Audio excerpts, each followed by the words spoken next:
कहते हैं तुम इसलिए यहाँ गलती करके फंसे रहते हो, तुमने उस परमात्मा के न्याय स्थल को देखा नहीं है, जहां पर एक एक नए पैसे का अकाउंट आपने पूरा करना पड़ेगा। जो किसी का बुरा किया है, किसी का लिया है, दिया है, वह पूरा करना पड़ेगा तुमने। तो उसके लिए अब हम आपको एक परंपरा बताते हैं। ये ना समझना कि ये नियम सख्त है, ये बहुत आसान नियम बना दिया आपके। किसी से पैसे लेते हो फिर उसका देना पड़ेगा, ये कोई बड़कों का खेल है। जैसे कोई रिश्वत लेता है या किसी और 2 नंबर से बकवाद करके किसी से ठग लेता है, वो पैसे उसने देने पड़ेंगे।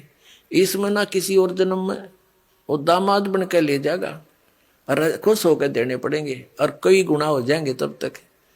तो सिर में दर्द करने की आवश्यकता नहीं है, ये बिना ज्ञान के हम ऐसा करें। इसलिए अब क्या है, जैसे हमारे उलझे संस्कार तो ढेर हैं अभी पिछले भी, ये तो समाप्त हो ही नहीं सकते। यदि ये विधान हम माने इन अज्ञानियों का कि प्रारब्ध कर्म और संचित कर्म जितने भी हैं ये तो भोगने ही पड़ते हैं, और फिर मोक्ष कैसे होगा, अंत कैसे होगा, ये हमारा आपस का संस्कार अंत नहीं होगा तब तक हम मुक्त नहीं हो सकते, फ्री नहीं हो सकते। उसके लिए परमात्मा ने विधान बताया है कि एक ऐसा मंत्र दूंगा, उस मंत्र की कमाई से आपके पुण्यों का तो ढेर लग जाएगा, और जो पाप आपके होंगे उनको मैं कैंसिल करूंगा अपने कोटे ते, अपनी ताकत ते, आपकी श्रद्धा देख के, आपकी आस्था देख के। कहते हैं जब ही सतनाम हृदय धरो भयो पाप को नाश, और जैसे चिंगारी अग्नि की भाई पड़े पुराने घास। तो 1000 टन सूखा घास पड़ा हो और उसमें एक माचिस की सीख जला कर लगा दे, सारे को फूक करके ढेर बना देगी, राख बना देगी, और चलेगी तेज हवा उसको उठाओगे कहीं की कहीं फेंक का होगी, फील्ड क्लियर हो जाएगा। तो कहते हैं जैसे सूरज के आगे बदरा ऐसे कर्म छयारे, और प्रेम की पवन करे चित मंजन झलके तेज नयारे। आत्मा और परमात्मा के बीच में आपके इन पाप कर्मों का के बादल छा गए, इनको प्रेम की पवन और करे चित मंजन झलके तेज नयारे। जैसे सूरज के आगे बादल ऐसे कर्म छयारे, और प्रेम की पवन करे चित मंजन फिर झलके तेज नयारे। एक मंत्र दिया जाएगा आपको, आपके पापों का नाश करेगा। आपके जो पाप नाश हो जाएंगे, आपके हृदय में एक विशेष कसक बनेगी। भगवान की चर्चा सुनते ही, प्रारंभ होते ही, उसका नाम शुरू होते ही, कहीं पर भी चर्चा सुनते हो तो एकदम गदगद आत्मा होगी, आंखों से आंसू टपकने लग जाएंगे। तो वो प्रेम की पवन है, प्रेम की हवा चल पड़ी, और फिर वो साफ कर देगी आपके सब दुर्गुणों को, और संचित अपराध है उनको भी, और प्रारब्ध वाले कर्मों को भी ये मंत्र नाश करेगा। तो कहते हैं इस प्रकार। तो यहां जो हम अपना जो संस्कार है अब आपके जिसके भी जैसे हैं, अब इसको परमात्मा यही निमटा देगा आपके। जैसे अब हम करने परमात्मा के आदेश से होगा बच्चों, जीव के बस का नहीं है। कबीर भगवान की रजा बिना ना तो समाज सुधार हो सकता। ये समाज सुधार का ठेकेदार बताया करते, समाज सुधारक देखा करते, मैं ऋषि दानंद जैसे, उन जैसा विकारी प्राणी नहीं था, और हम उनसे आशा करते थे कि वो समाज सुधार करेंगे।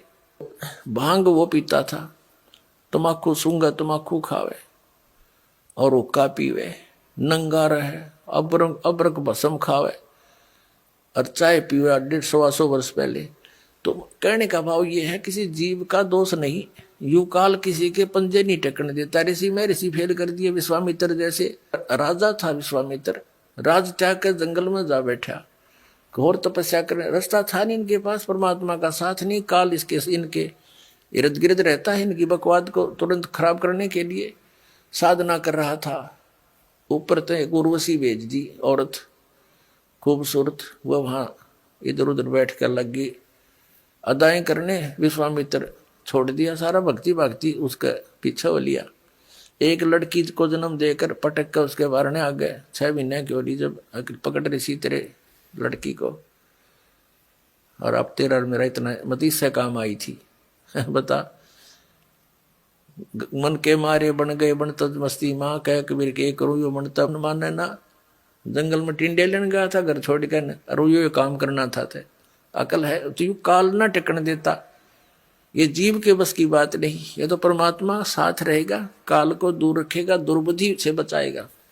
ऐसे ही इन महर्षियों ने कोशिश की समाज सुधारण की, लेकिन खुद ना सुधर सके और उनके खाक सुधारेंगे तो इनके बस की बात नहीं थी। ये काल इतना प्रबल है। ये तो कहते हैं काल डरे करतार से, जय जय जय जगदीश, ये जोरा जोड़ी जाड़ता पगरज डार सी से। कहते हैं काल डरे करतार से और जय जय जय जगदीश, और जोरा यानी मौत परमात्मा के जूते साफ करती है, और पगरज डारे शीश कबीर परमात्मा के आगे कहते हैं ये मौत और ये काल है, उसके आगे करबद्ध हाथ जोड़कर खड़ा रहता है।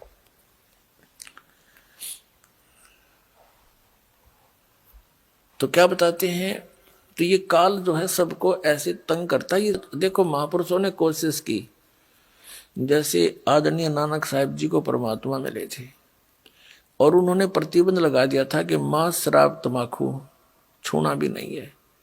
एक सवत समाज बना, कुछ दिन चला, उसके बाद फिर विकार आ गए। तो ऐसे अब जो समाज तैयार होगा इसमें हजारों वर्षों तक विकार नहीं समाओगे। अब ऐसा समाज तैयार करेंगे हम।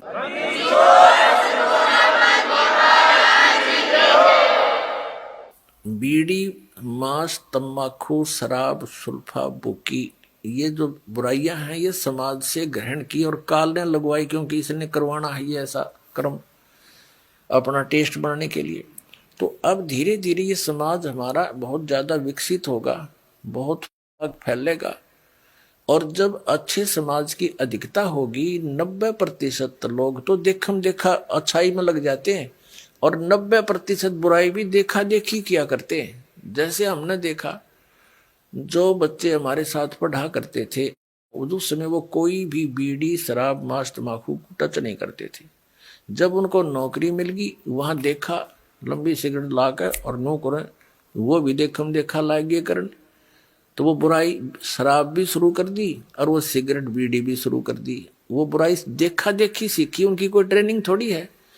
तो ऐसे ही हम देखा देखी बुराई पर जो लगे थे अब उसको छोड़ेंगे,